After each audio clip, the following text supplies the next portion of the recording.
खुशामदीद, बहुत बहुत स्वागत आपका प्रोग्राम सलाम जेके। आप देख रहे हैं दिल्ली के स्टूडियो से बराह रास्त। मैं हूं आपके साथ आसिफ रशीद। थोड़ी देर में हमारे साथ ही गौहर कुछ भी ज्वाइन करेंगे, लेकिन हमेशा की तरह प्रोग्राम के फॉर्मेट के मुताबिक हमारी कोशिश रहती है कि बैनुल-अक़वामी खबरें और उसके बाद हिंदुस्तान के अंदर जो सारी सूरत हाल रहती है, सिक्योरिटी के मामलात, इससे जुड़ी हुई खबरें और इसके अलावा सियासी सरगर्मियां और दीगर चीजें हिंदुस्तान के अंदर दिन भर जो होता है, उन तमाम मसाइल पर, मामलात पर हमारी कोशिश रहती है कि हम बात कर पाएं। अगले 1.5 घंटे हमारा और आपका साथ रहेगा। प्रोग्राम में लाइव कॉल्स भी लेंगे और जो प्रोग्राम की शुरुआत होगी वो तय फॉर्मेट के मुताबिक होगी और एक एक करके हम जब खबरें मजीद आगे लेकर बढ़ेंगे तो यूनियन टेरिटरी जम्मू कश्मीर और लद्दाख के अंदर क्या कुछ पिछले 12-15 घंटों के दौरान रहा है, सरकार के कुछ फैसले, अवाम के तासुरात, अवामी मसाइल, ये तमाम चीजें एक एक करके आपके सामने रखेंगे। और आज बात अस्पतालों को लेकर बिलखुसूस होगी और तलबा को लेकर, चूंकि एसर का एक और सर्वे आया है और जम्मू कश्मीर के ताजा तरीन इस रिपोर्ट में तलबा आज के वक्त में तालीमी सरगर्मियां जो मुतासिर हुई थी, बहाल करने के लिए कोशिशें जो हुई हैं, वो कितना रंग लाई है, एसर की रिपोर्ट आपके सामने रखेंगे। बात जब हॉस्पिटल्स की होगी तो आपको बताएंगे कि नए अस्पतालों के लिए जो आईसीयूज था, तकरीबन 100 से ज्यादा सरकार ने उसका तो ऐलान कर दिया है। उनके एस्टैब्लिशमेंट जो होनी है वो कश्मीर वादी के अंदर होनी है, जम्मू प्रोविंस के अंदर होनी है, लेकिन उसके साथ साथ जो हीटिंग अरेंजमेंट्स हैं वो ना होना इस वक्त बाइस अजाब बन गया है मरीजों के लिए। इसके अलावा आज के प्रोग्राम में हम बॉर्डर सिक्योरिटी फोर्सेज के हवाले से बात करेंगे। सरकार का एक बड़ा अहम फैसला और पायलट प्रोजेक्ट के तहत सरकार ने एक और कदम उठाया है जो इससे पहले सांबा जम्मू के अंदर उठाया गया था, उसी के तहत अब मजीद पेशरफ्त होगी। इसके साथ साथ आज के प्रोग्राम में हम बात करेंगे वज़ीर आज़म के अमेरिका के साथ बातचीत की, चूंकि एक अहम मुलाकात अगले कुछ रोज के अंदर होने वाली है, लेकिन उससे पहले हम खबरों की तरफ जाएं। फॉर्मेट के मुताबिक हिस्ट्री ऑफ द डे पर नजर दौड़ाते हैं और आज के दिन में खास क्या है, जरा उसकी तरफ चलते हैं। शुरुआत गौहर कुछ मेरे साथ पहुंच चुके हैं स्टूडियो में। बहुत बहुत शुक्रिया Gauhar, history of the day से शुरुआत कीजिएगा। तो प्रोग्राम की शुरुआत में करते हैं तारीख में आज के दिन के हवाले से क्या कुछ हुआ। आज 22 नवंबर हो और आज ही के दिन आलमी सतह पर क्या कुछ हुआ, कुछ अहम वाक़ात है वो हम आपके सामने रखे हैं। यानी कि 22 नवंबर आज ही के दिन 2005 में एंजेला मर्केल जर्मनी की पहली खातून चांसलर मुंतखब हुई और साल 1972 में आज ही के दिन अमेरिका ने चीन से 22 साल सफरी पाबंदी खत्म की है और आज ही के दिन 1974 में अक़वाम मुत्तहिदा की जनरल असेंबली ने फलस्तीन को खुद मुख्तारी का हक तस्लीम किया है और आज ही के दिन 1830 में चार्ल्स ग्रे बरतानिया के वज़ीर आज़म बने हैं। वो आज ही का दिन था जब वो वहाँ के चार्ल्स जो है ग्रे बरतानिया के वज़ीर आज़म बने हैं।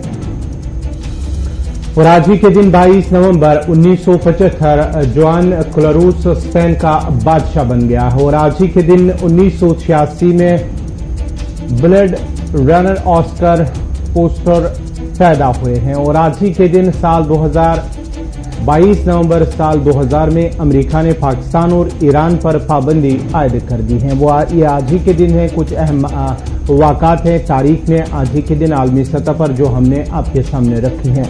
अब बढ़ते हैं आगे, अब करेंगे खबरों की शुरुआत और खबरों की शुरुआत करेंगे आसिफ रशीद। चलिए, हिस्ट्री ऑफ द डे आपने देखा। अब शुरुआत जरा कुछ मुल्की सतह पर इस वक्त क्या कुछ हो रहा है। पहले आपको पठानकोट लिए चलते हैं, जो कि रियासत पंजाब से इस वक्त एक अहम खबर आ रही है, जहां पर अफरा तफरी का आलम एक ऐसे हिस्से के अंदर जहां पर फौज का कैंप बहुत करीब था और त्रिवेणी गेट पर दस्ती बम का धमाका हुआ है पठानकोट में। इब्तदाई रिपोर्ट्स के मुताबिक किसी तरह का जानी या माली नुकसान नहीं हुआ है, लेकिन पुलिस सीसीटीवी फुटेज को खंगाल कर तमाम चीजें देखने की कोशिश, हर पहलू से इस पर गौर कर रही है कि पठानकोट के तमाम जो पुलिस स्टेशन हैं उनको अलर्ट कर दिया गया है उस अहाते के अंदर, उस कॉम्प्लेक्स के अंदर जिसके करीब यहां पर यह धमाका, चूंकि फौज का कैंप भी बहुत करीब है। आर्मी गेट पर मोटरसाइकिल सवारों की जानिब से ग्रेनेड फेंका गया, इस तरह की इतलात भी मौसूल हो रही हैं और पुलिस की नफरी मौके पर पहुंचकर इस वक्त जो एसएसपी पठानकोट हैं उनकी निगरानी में यहां कार्रवाई चल रही है, लेकिन सीसीटीवी फुटेज को खंगालने की पूरी कोशिश हो रही है। जो जराये से इतलात मौसूल हुई कि आर्मी गेट पर मोटरसाइकिल सवारों की जानिब से ग्रेनेड फेंका गया और पुलिस की नफरी इसके बाद यहां तैनात कर दी गई। ये वो इलाके हैं जहां पर कैंटोनमेंट जोन्स भी बहुत सारे एरियाज आते हैं, उसी एरिया के आसपास फौज और पुलिस की जो टीमें थी वो अब अलर्ट पर रखी गई हैं। पठानकोट में धेरा पुल के करीब ये इलाका है और फौज के त्रिवेणी द्वार गेट को टारगेट करने की कोशिश, इस तरह की इतलात मौसूल हुई हैं, लेकिन फौज की तरफ से अभी इसमें बयान आना बाकी है।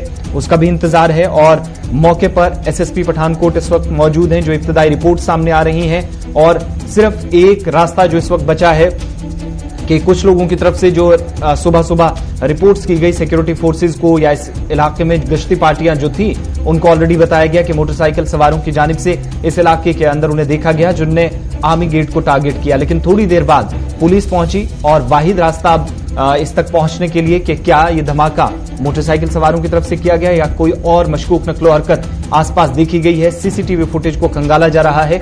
लेकिन फिलहाल इब्तदाई रिपोर्ट से भी बताती हैं कि त्रिवेणी गेट के करीब हुए धमाके में किसी तरह का कोई जानी या माली नुकसान नहीं हुआ है और फौज के बयान का भी इंतजार है, चूंकि ऑफिशियल कंफर्मेशन नुकसान के मुतालिक किसी मूवमेंट के मुतालिक मशकूक कोई नकलो हरकत देखी गई हो तो उस पर फिलहाल अभी कोई रिएक्शन फौरी तौर आना बाकी है। बात अब जरा एक और अहम खबर की, बात अमेरिका और भारत के हवाले से। और वज़ीर आज़म एक अहम समिट का हिस्सा अगले कुछ रोज में बन सकते हैं, चूंकि 9 और 10 तारीख को एक और इंपॉर्टेंट समिट अमेरिका के सदर जो बाइडेन की तरफ से बुलाया गया है। और डेमोक्रेसी नाम से जिस समिट का समिट फॉर डेमोक्रेसी नाम से जिसकी शुरुआत खुद अमेरिकी सदर करने जा रहे हैं, उसमें उन्होंने आलमी रहनुमाओं को मदऊ किया है। 9 और 10 दिसंबर को यह समिट जो बाइडेन इंतजामिया ने बुलाया है और भारत की नुमाइंदगी वज़ीर आज़म मोदी कर सकते हैं, जो जमहूरियत के तहफ़्फ़ुज़ पर अपने तासुरात पेश करेंगे, तबादला ख्याल आलमी रहनुमा करेंगे इस मौजू पर। और बताया जाता है कि इसमें इंडिविजुअली बहुत सारे लोगों से कमेंट्स लिए गए हैं, जबकि मुश्तरका बयानात कुछ ममालिक की तरफ से पहले ही दे दिए गए हैं। लेकिन जो अहम मौजू है वो है जमहूरियत का तहफ़्फ़ुज़। इस नाम से यह समिट शुरू किया गया है। रूस और चाइना के सदूर भी इसमें शामिल होंगे। शी जिनपिंग और सदर व्लादिमीर पुतिन रूस की नुमाइंदगी करेंगे, भारत के वज़ीर आज़म की तरफ से नुमाइंदगी की जाएगी। और बड़ी बात यह है कि दुनिया भर के अंदर अमरीकी सदर के मुताबिक इस समिट का मुनक़िद कराने का जो वाहिद मकसद है कि जमहूरियत को तहफ़्फ़ुज़ फराहम करना और जो खतरात या चैलेंजेस मुसलसल बढ़ रहे हैं उनसे कैसे निपटा जाए, इस पर कोई ठोस हिकमत अमली तरतीब दी जा सके, तैयार की जा सके।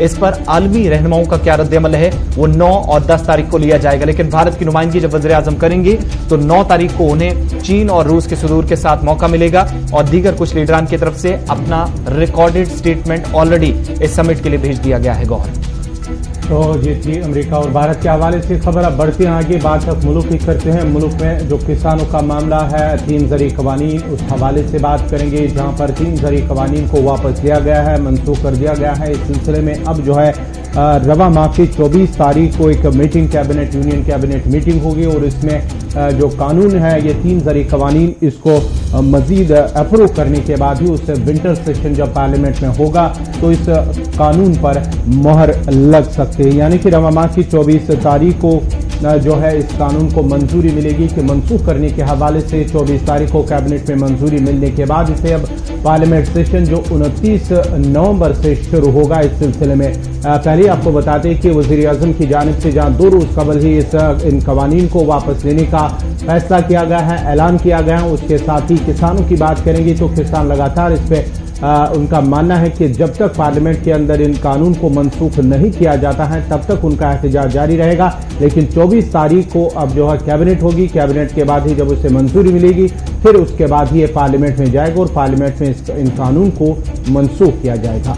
आपको मुसलसल हम बता रहे हैं किसान एहतजाज कर रहे हैं। थोड़ी देर में अगली खबर पे चलेंगे, लेकिन पहले जरा एक और चीज इसमें बताएं, क्योंकि कल का दिन छोड़कर परसों एक अहम पेशरफ्त है। जराया जो बताते हैं कि परसों इजलास होगा, वज़ीर आज़म इसकी सदारत करेंगे और काबीना का इजलास पिछले जो इजलास मुनक्किद हुए उससे मुख्तलिफ इसलिए होगा चूंकि जो ज़री कवानीन है उनको कानूनी एतबार से कैसे अब मनसूख किया जा सकता है, विद इन पार्लियामेंट या आउटसाइड पार्लियामेंट सरकार के हाथ में जो है वो अपना अमल इस पर शुरू करेगी।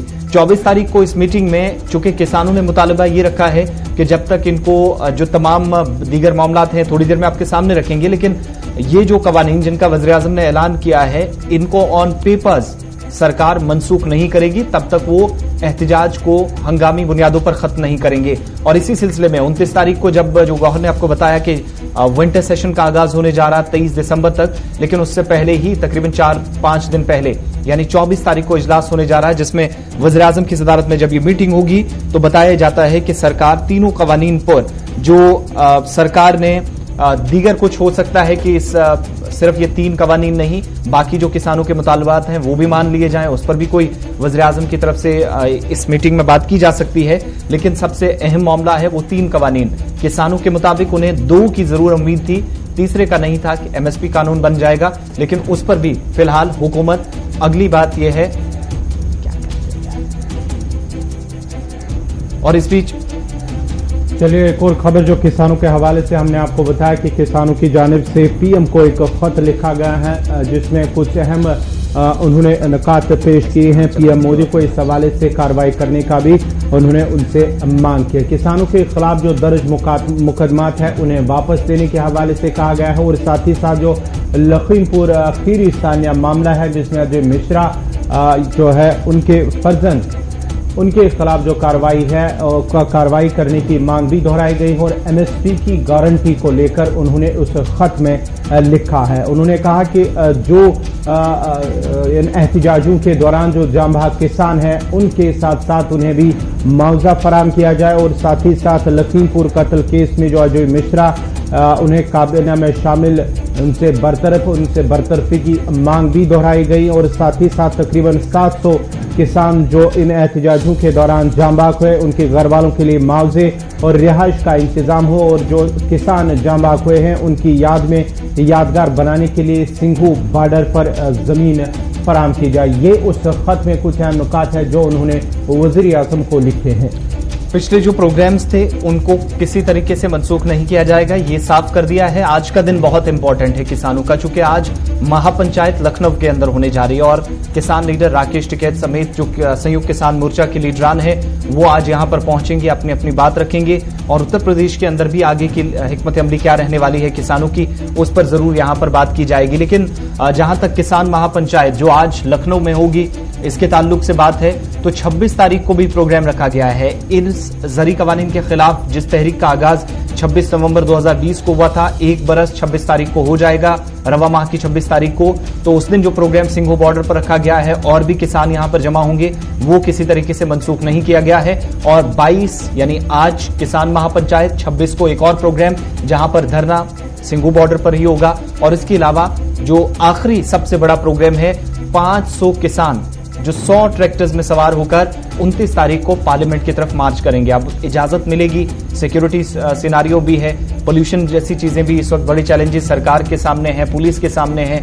तो उन तमाम चीजों को मद्देनजर रखते हुए हो सकता है कि इस फैसले में किसी तरह की कोई तब्दीली भी हो।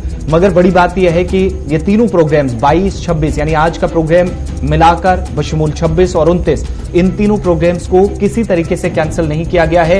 ये उस मीटिंग में भी किसान मोर्चा ने फैसला लिया है। और जो 6 पॉइंट्स हमने आपको बताए, वज़ीर-ए-आज़म को खत लिखा है, उसमें पहली बात कि मिनिमम सपोर्ट प्राइस, जिस पर बार बार कहा जा रहा है कि कमेटी ऑलरेडी बनी थी, अब नए सिरे से वज़ीर-ए-आज़म ने खुद वादा किया है, तो उसको फौरी तौर पर नए सिरे से उस पर कानून बनाया जाए। और उसके अलावा जो बिजली के बिल्स हैं, जिनमें बिजली का किराया इजाफी तौर पर उन्हें देना पड़ता था, इजाफी रकम इसके लिए किसान देते हैं हर रियासत के अंदर, हर यूटी के अंदर, उसको फौरी तौर मनसूख किया जाए। इसके अलावा सरकार से तीसरा मुतालबा जो है वो रखा गया है कि जो क्रिमिनल केसेस लगे हैं उन किसानों के खिलाफ, आपको याद होगा कि दिल्ली के अंदर लाल किले तक किसानों की बड़ी तादाद पहुंची थी। बहुत सारे किसान संयुक्त मोर्चा के मुताबिक बेगुनाह थे, किसी तरीके से उन्होंने कोई क्राइम नहीं किया था, लेकिन उनके खिलाफ भी एफआईआर लगा दिए। कई लोगों को यूएपीए के तहत उनकी गिरफ्तारी अमल में लाई गई। इसके अलावा अजय मिश्रा, लखीमपुर खीरी का वाकया आपको याद होगा, जिनके बेटे पर काफी ज्यादा इल्जामात लगे थे और 9 से 10 किसानों की मौत हुई थी, गाड़ी ने कुचल दिया था,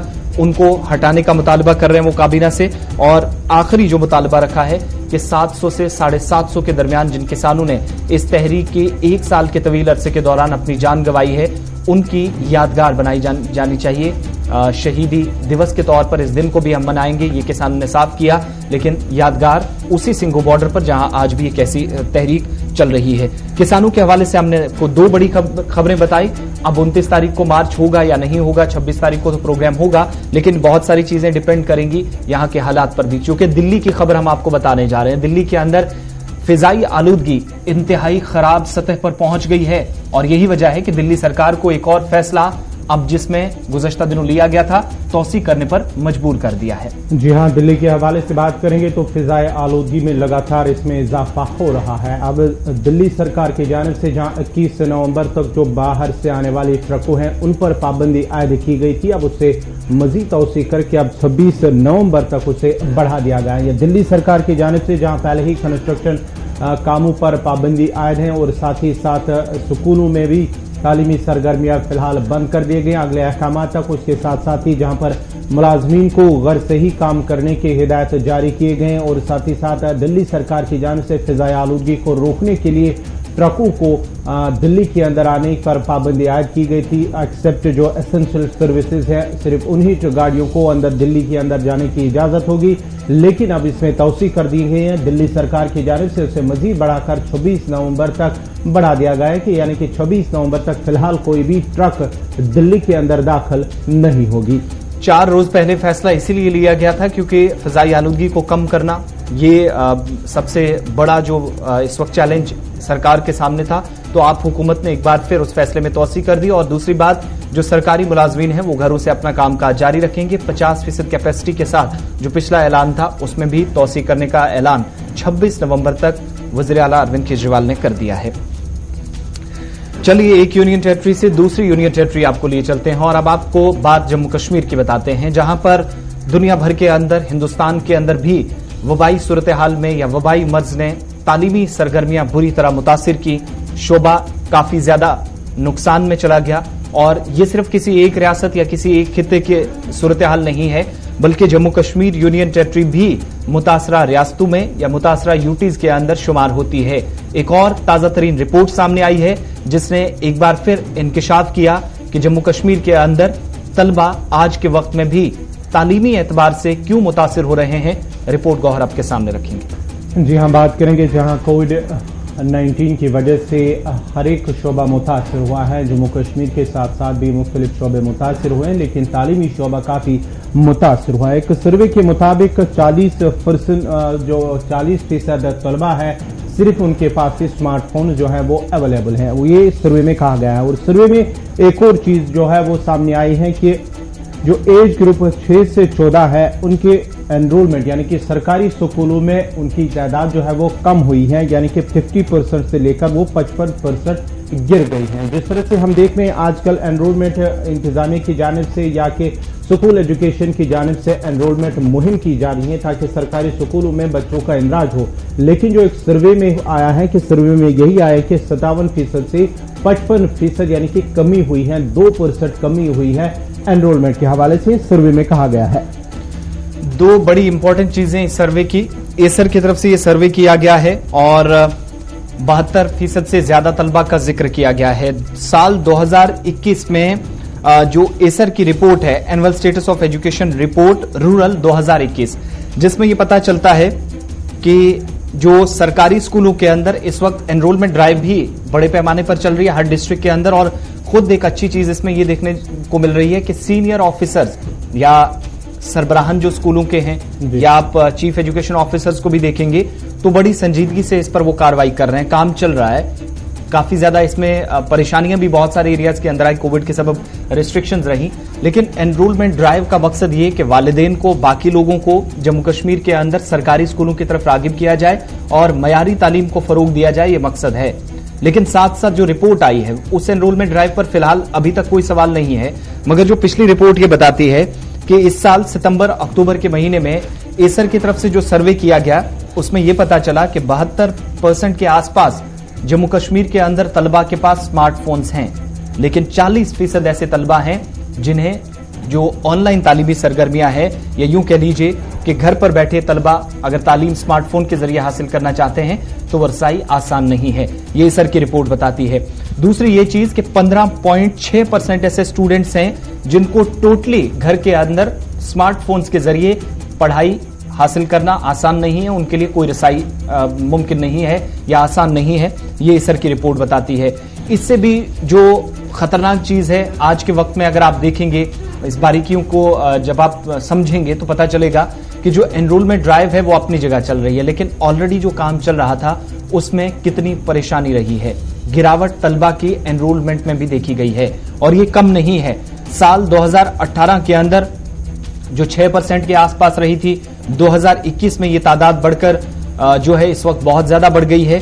6 से 14 साल जिन बच्चों की उम्र है, उन्होंने स्कूल के अंदर ये जो एनरोलमेंट ड्राइव थी उसका हिस्सा ना बन पाए। बहुत सारे तलबा जो वापस चले गए और कुछ लोग जो नए सिरे से दाखिला लेना चाहते थे, बच्चों की बहुत बड़ी तादाद मुख्तलिफ डिस्ट्रिक्ट्स के अंदर थी, वो नहीं हो पाई। एजुकेशन जोन्स की मैं बात कर रहा हूं, एसर की रिपोर्ट बताती है।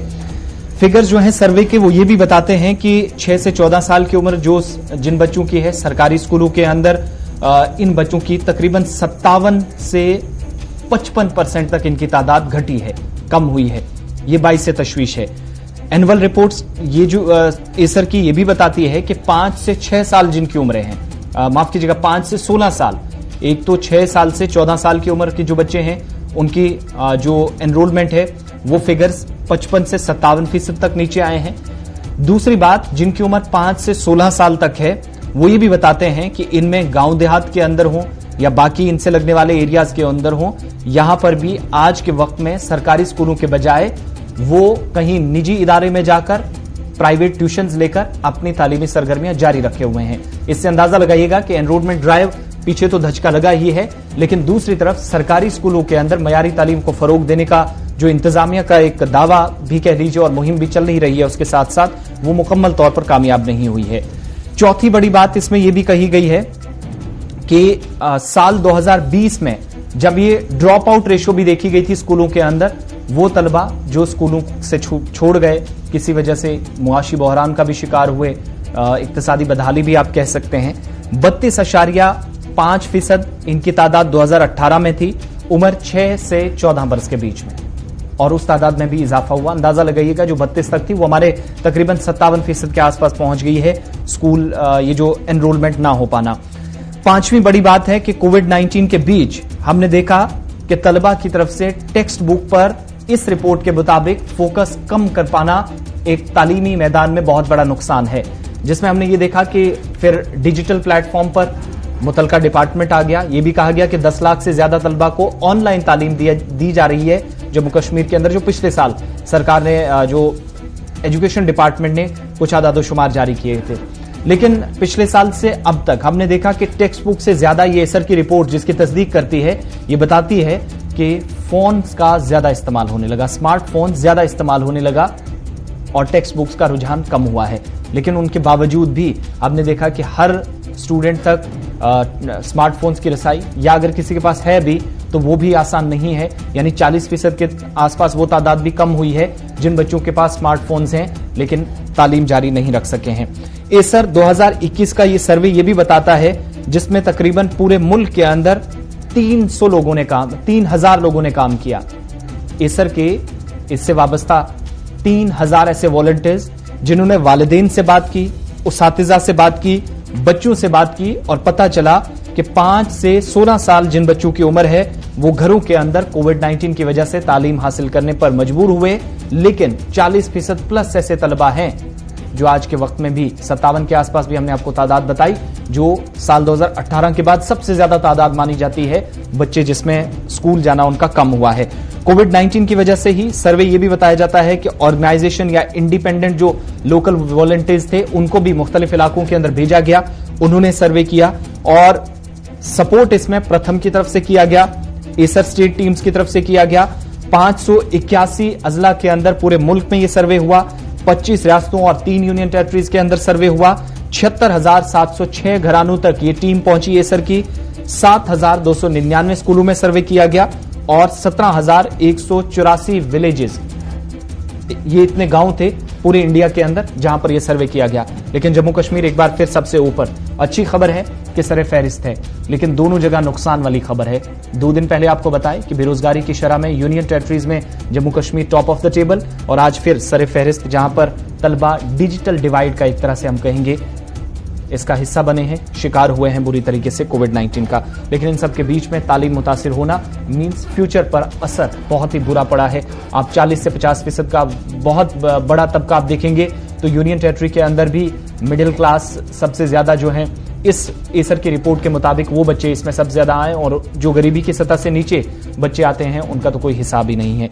ये एक तरफ की रिपोर्ट है। बात जरा स्कूल्स की भी करते हैं गौहरब। क्योंकि स्कूलों को लेकर भी इंतजामिया का अहम फैसला तो वहाँ इंतजामिया की जानिब से एक और खबर जो है वो टीचर उसके हवाले से एलजी इंतजामिया की जानिब से जो कार्रवाई की गई है। कश्मीर में 4 असातिज़ा को नौकरियों से बरतरफ किया गया है और नौकरियों से क्यों बरतरफ किया गया है, क्योंकि गैर हाजिर होने पर असातिज़ा के खिलाफ कार्रवाई की गई है। दोबारा काम शुरू कर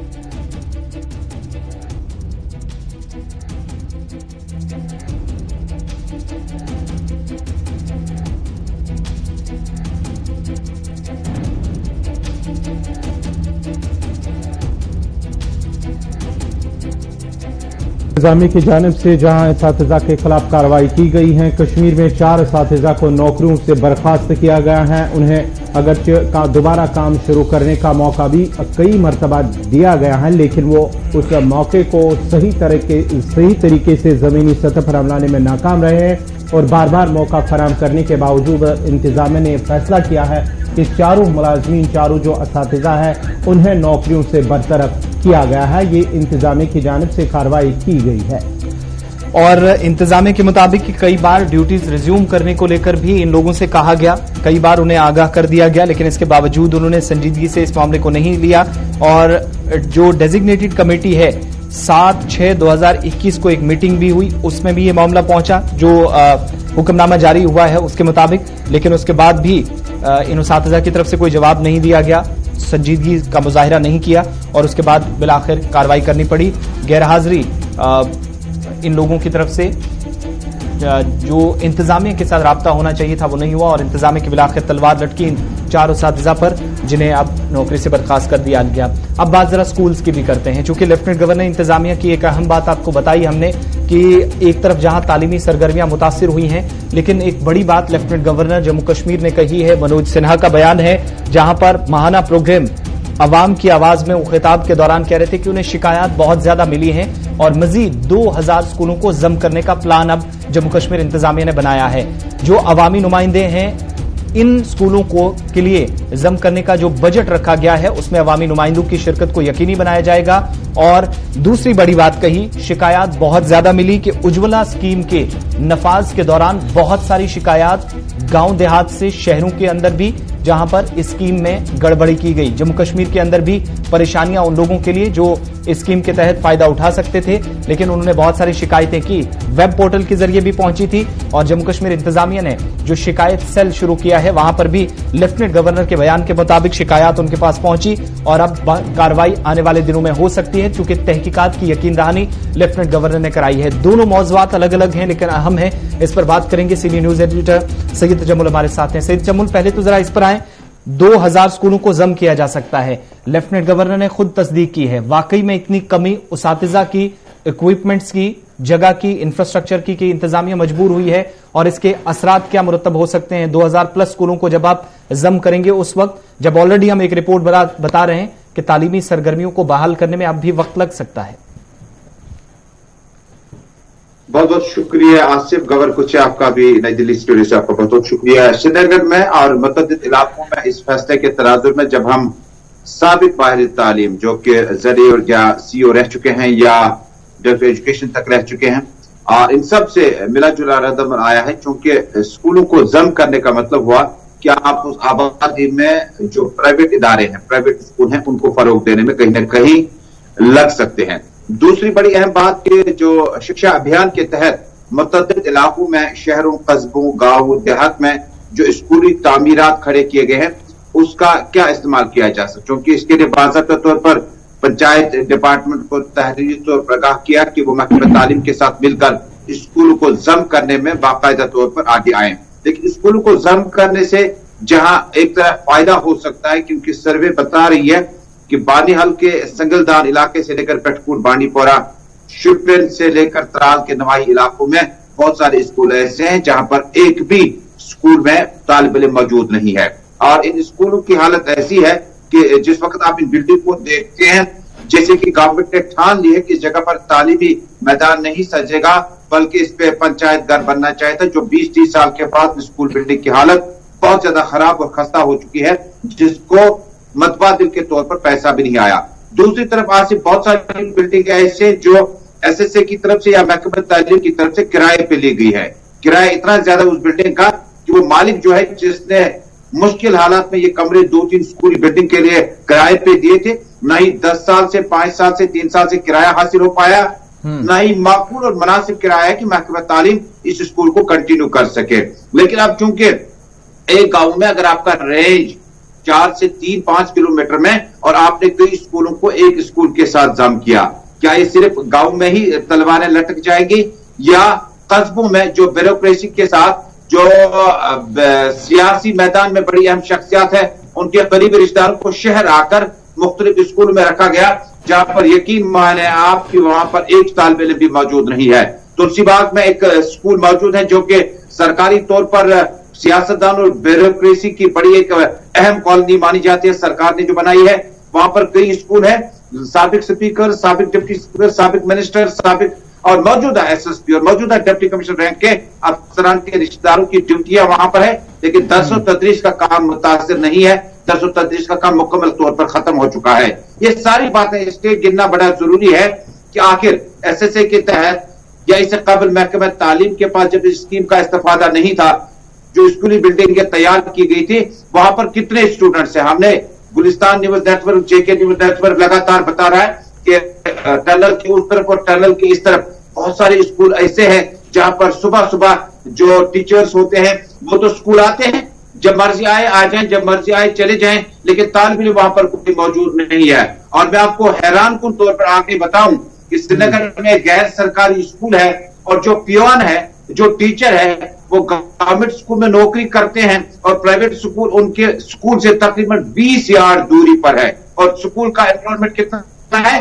तकरीबन 8,000 से 9,000 तलबा 12वीं जमात तक का नामी गिरामी स्कूल है। और साथ में जो सरकारी स्कूल है वहां की प्यून, वहां के टीचर, बच्चे कहां हैं? इस स्कूल में नहीं, वो प्राइवेट स्कूल में हमने डाले हुए हैं। इसका मतलब है कि तालीमी मयार और तालीमी मैदान जो है वो कहीं कहीं खाली हो सकता है। क्या ये चूंकि गवर्नर इसमें सईद जामुल लेफ्टिनेंट गवर्नर कह रहे थे कि पिछले साल हमने ये फैसला जो है वो इम्प्लीमेंट किया होता, कोविड की वजह से नहीं हो सका, लेकिन इस बार पीआरआईज की ज्यादा इन्वॉल्वमेंट इसमें करेंगे तो पॉसिबल हो पाएगा। ये माने कि सरकार ने तस्लीम कर लिया है कि आप इंफ्रास्ट्रक्चर मजीद बनाने या ऑलरेडी जो हमारे पास बना है, जिसको यूटिलाइजेशन पर सवाल काफी ज्यादा उठ रहे थे, कहीं पर जमीन के तनाजात हैं, कहीं पर जो आपने खुद जिक्र किया कि किराया ना देना, ये तमाम चीजें बहुत सारे लोगों से वादे किए गए, उनसे जमीन लेकर इमारतें बनी लेकिन इस्तेमाल में नहीं आई।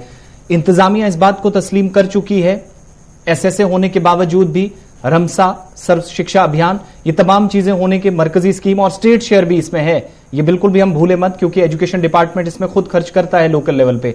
तो क्या वो अब इससे आगे नहीं बढ़ सकती? हाथ खड़े कर दिए हैं तालीमी मैदान में भी।